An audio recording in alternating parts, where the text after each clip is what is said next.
So Congress is essentially going against President Biden, and this is potentially setting up a major shift in the United States. Now, I will explain more in just a minute, but first, let's get into why this is potentially going to create a shift in the United States. Because today, the House of Representatives passed an $858 billion defense bill. This bill passed the House with a strong bipartisan majority of 350 that were in favor of this and only 80 that were voting against it. Now, part of this bill, and this is where Congress is going against President Biden, part of this bill includes a provision where the Pentagon must drop the vaccine mandate within 30 days of the bill's passing.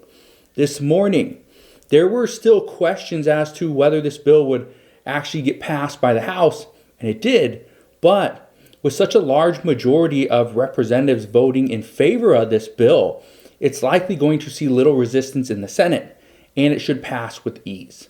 Now, once this happens, Congress can focus on the government funding bill, and this is going to be very important because this has to be passed, or whether it's an omnibus bill or a continuing resolution, this has to be passed by December 16th.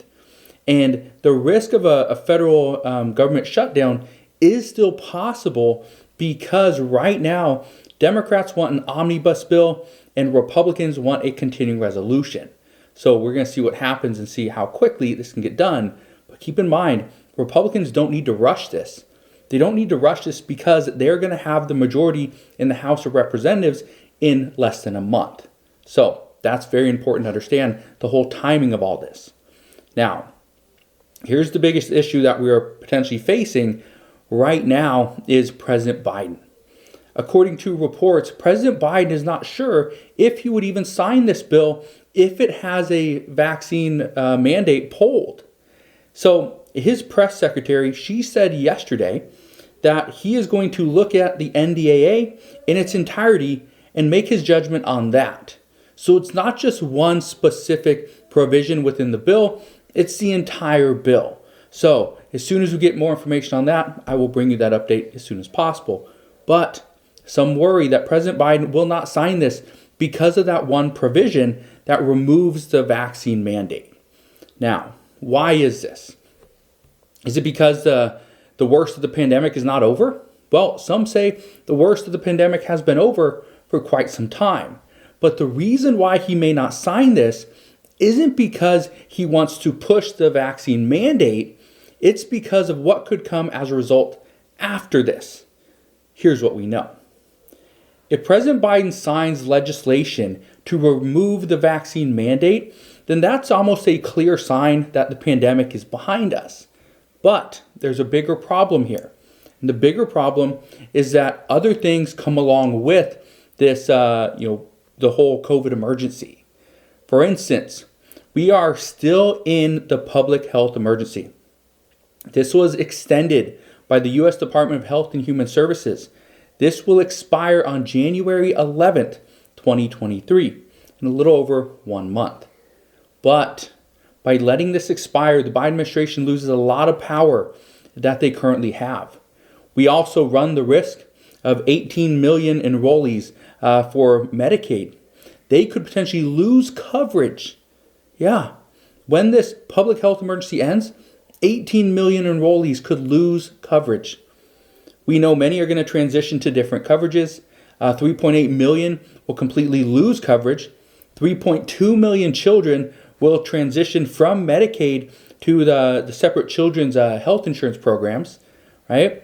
But the big worry is 19 states say that their uninsured rate will jump more than 20%.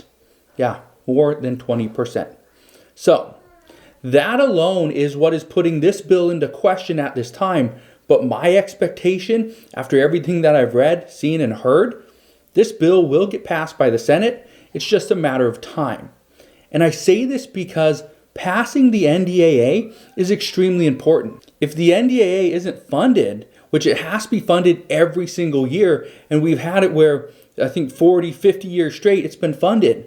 So this is potentially going to be an issue, but if it's not funded, then servicemen and women don't get all their bonuses, don't get all their benefits, and don't get their pay after January 1st, 2023.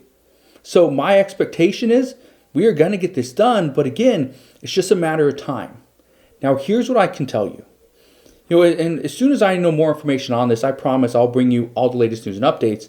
But here's what I can tell you regarding the ndaa, is some were hoping to package the ndaa, which Republicans really wanted to get done, with what Democrats' priority was, which was, the ndaa, but also the government funding bill.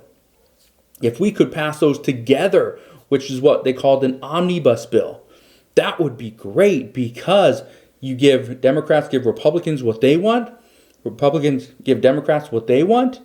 But again, like I said earlier, Republicans are not in any rush here because they get more power as we move into January.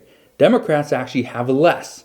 So that's something that we need to keep an eye on, because it could change things if we see Congress pass a continuing resolution that pushes us into the first part of the year. If that's the case, then expect the government funding bill will not be as large as President Biden wants moving forward.